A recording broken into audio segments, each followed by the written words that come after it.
Hello, my wonderful viewers, and welcome to another episode of Betty Adams Overanalyzes. Today we are going to take a spoiler-free look at Kaiju number 8, chapter 95. This chapter, full 32 pages, as is usual, blasted right through them. Couldn't believe the chapter was that long when it felt so short. I think the strength of this chapter is that it shows how good Matsumoto is at long-term world building. We were introduced to a lot of questions in those early chapters and more as the story goes on. Chapter 1, we had the joke about the steam coming out of Kaiju number 8's nipples. We had the mystery of why Kafka quit. We had the mystery of why Mina had such a negative reaction to this random street cleaner guy when she just spotted him after being attacked. Although we did know he wasn't just random to her by that point, but why she reacted to him so negatively. Why did she resent him so bad? We had the mystery of who Kokoru was. And we had the mystery of Kaiju number 9. And these are slowly answered over time, with Matsumoto keeping us entertained with the rest of the story while these threads come together. So we get a very satisfying answer that makes a lot of sense to some of those questions in this chapter. And it takes me back to just all of those moments in life when you reach something you were striving for and you realize with fear in your gut that, well, you have responsibility. I remember the first time I ever had to drive anybody somewhere on my own. It was actually a pretty intense situation. We were helping a friend clean out her house. Turned out we found out later it was full of black mold, and she collapsed, and my friend collapsed, I did not have my driver's license at the time, just my learner's permit, and the adult in the situation goes, doesn't matter if you get pulled over, the police will just escort you to the hospital, you're not going to get in trouble. In the car, everybody go. And I have a grown adult passed out, non-responsive with me. We were just down the street from the hospital. It would have taken us a lot longer to wait for the ambulance, and we didn't have cell phones then. And so we all hopped in the car, drove down to the hospital. The situation resolved itself, but that sense of responsibility, that sense of somebody's life depending on you is so terrifying, even in more minor forms. I remember when I first started working for the National Park Service, and I was in uniform.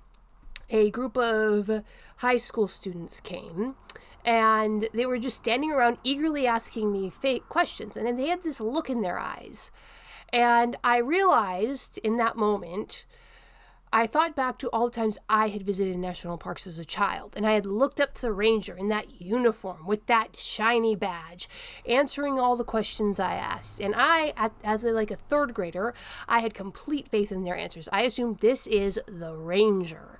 The ranger clearly knows what they're talking about. They've got the uniform, they've got the badge, they're a grown-up, they have all of the answers. And I had that sort of faith and authority, probably right up until that point when I was the ranger and I had the uniform and I had the badge. And all these little teenagers were asking me questions and I was giving them answers. And it just hit me like a ton of bricks that I don't know the answers to half these questions. I try to be honest about it, but even the answers that I do give them are just the best that science can admit at this time. And it really, really shakes something in you, that child faith you had that, the grown-ups knew what they were doing. And that reality that other people are depending on you and that you have to do your job competently or other people are going to suffer. You have to lock the gate. You have to return the keys. You have to keep your space organized. Even these little things, that sense of responsibility is part of what makes being an adult so terrifying. And I think it's something that we can all understand.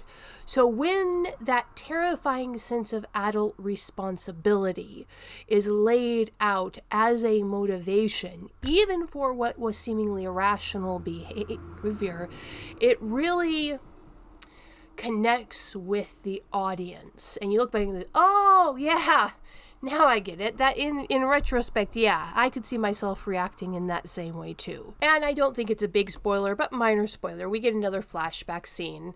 And just on something of a different note, but the same, this internal consistency of storytelling, we get a look at the older version of characters that we know, and you really get the sense that these are the characters from before when we knew them, from their behavior, from their expressions. You have sort of a mental image of how a character's progressed in the story, and as Matsumoto presents his characters as they were in the past, you really do get the feeling that the backwards linear regression makes sense, that this really is what the character would have looked like, would have acted like, how they would have presented themselves in the past. This is something I work hard on in my stories, something I asked my editor to watch out for while he was currently editing my story, because the story I was writing was a prequel to the book that I published previously. And so I told my editor, I'm advancing my character's character development, but I can't advance it so far that they'll be ahead of where they were in the original book. And Matsumoto definitely has a feel on how to do that, presenting us with a younger, less developed character in just a few simple panels. But what do you think, my wonderful viewers? Did you find if you've already read the chapter, did you find the justification of previous behavior satisfactory, or do you think that character was still overreacting a bit? Alright, tell me what you think in the comments below. I'd love to hear your thoughts. Hit that like and subscribe button, and peace out, my wonderful viewers. Do you love awesome science fiction books? Of course you do. If you check out the links below the video, you can get yourself a copy of Comedy or Tragedy. Humans Are Weird.